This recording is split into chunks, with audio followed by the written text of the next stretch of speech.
menekankan tadi, saya suka dengan kata-kata gagah tadi ya. Tampilannya gagah, tidak seperti yang selama ini kalau kita mundur sebelum era 2018 lah ya. Bagaimana permainan kita sepertinya sudah kebaca, gampang dibaca oleh lawan.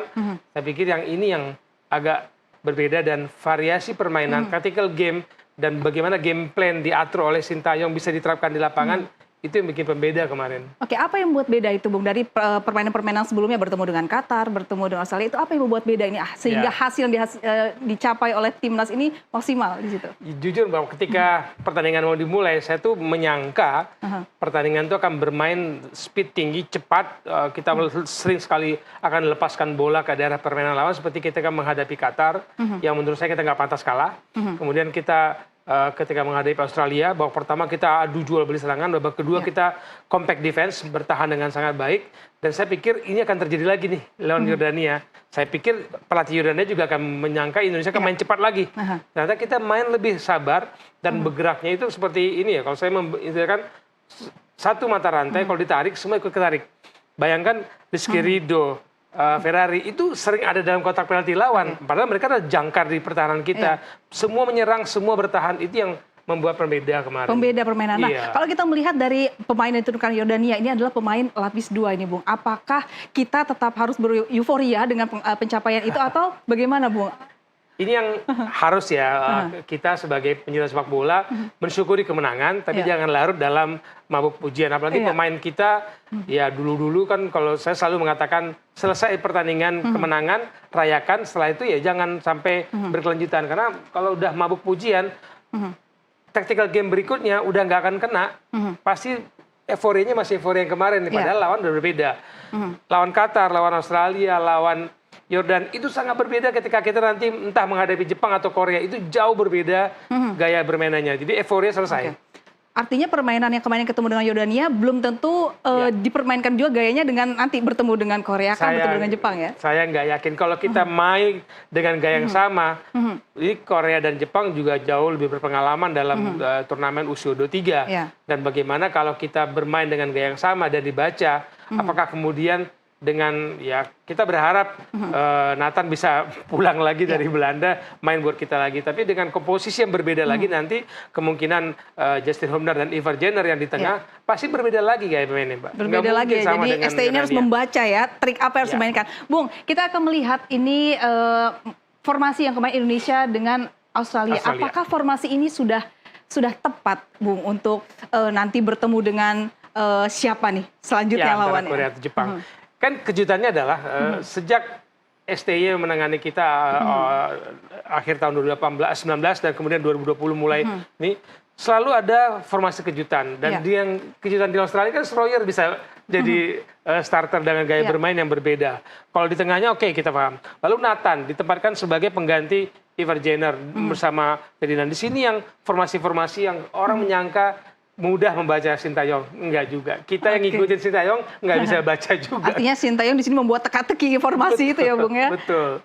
Iya. Ini apakah mental di sini para pemain timnas Indonesia ini kemarin meningkat, akhirnya hasilnya begitunya, Bung?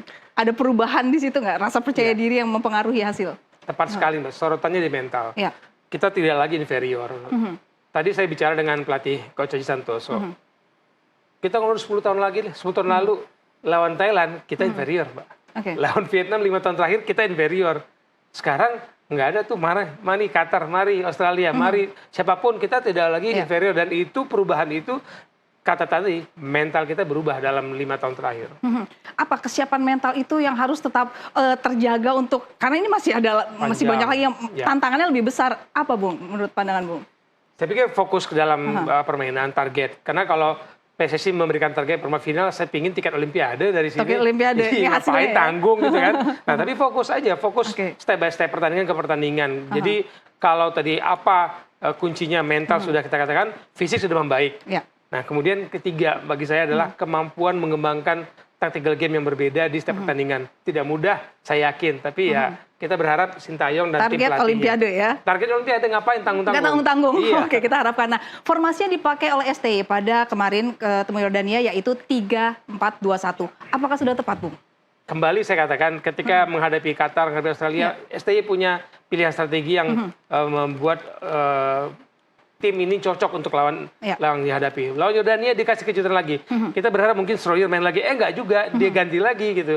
Dengan gaya bermain Marcelino kita lihat bagaimana Marcelo bermain lebih ke depan lawan Australia dibandingkan lawan Qatar. Tapi kemarin kita lihat yang ke depan itu banyak Witan, Marcelino, Sturridge dibantu lini belakang yang luar biasa. Apa itu sudah tepat menurut Bung? Atau kita lihat nama di sini atau ada yang harus dirombak di sini, Bu?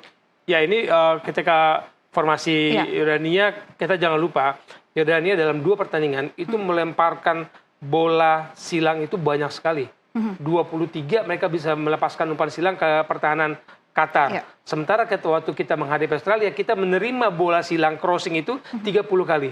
Jadi ketika kita menghadapi Yordania, saya sudah waspada nih bola-bola silang. Dikunci di tengah dan kita tidak lihat Yordania bisa membuat bola-bola umpan crossing-crossing yang membahayakan lah sampai bisa mencetak gol. Dan itu menurut saya sebuah taktik strategi yang tepat dimainkan oleh Sintayong. Yang harus diwaspadai dari permainan kemarin Yordania tuh apa sih, Bung? Taktik apa yang harus diwaspadai oleh Indonesia? Selain itu, pancingan-pancingan lemparan tadi. Iya, pertama sayap kita kan ini sering meninggalkan formasi. Mau tidak mau antara Rizky Ridho, Ferrari harus lebih banyak berkomunikasi dengan baik untuk menutup formasi ini tinggal Fajar Rahman atau Pratama Arhan. Dan ketika itu dilakukan oleh Nathan dengan sebaik mengkoordinasi di pertahanan kita, nah kita harus ganti siapa yang akan menggantikan Nathan besok gitu. Kira-kira siapa yang tepat untuk menggantikan Nathan? Karena Nathan harus kembali ke Liga di Belanda ya, Bung, ya, untuk menjalankan tugas kembali. Nah, siapa menurut Bung yang pantas untuk mempertahankan skema permainan timnas? Sambil kita berdoa, Hervin mengasih lagi pulang ke Nathan bisa balik ke Qatar. Mungkin Justin Hubner bisa menemani Ivan Jenner, Komang kembali ke posisinya menemani Ferrari dan Rizky Ridho. Saya pikir itu sebuah pilihan. Sebuah pilihan ya. Bung, kalau Bung melihat dengan adanya ini lagi pertandingan seperti ini, akhirnya Nathan harus kembali. Ini menjadi kendala tidak sih, Bung, di permainan timnas atau STY sendiri untuk melakukan liga selanjutnya begitu? Perombakan formasi itu dengan adanya hal-hal ini.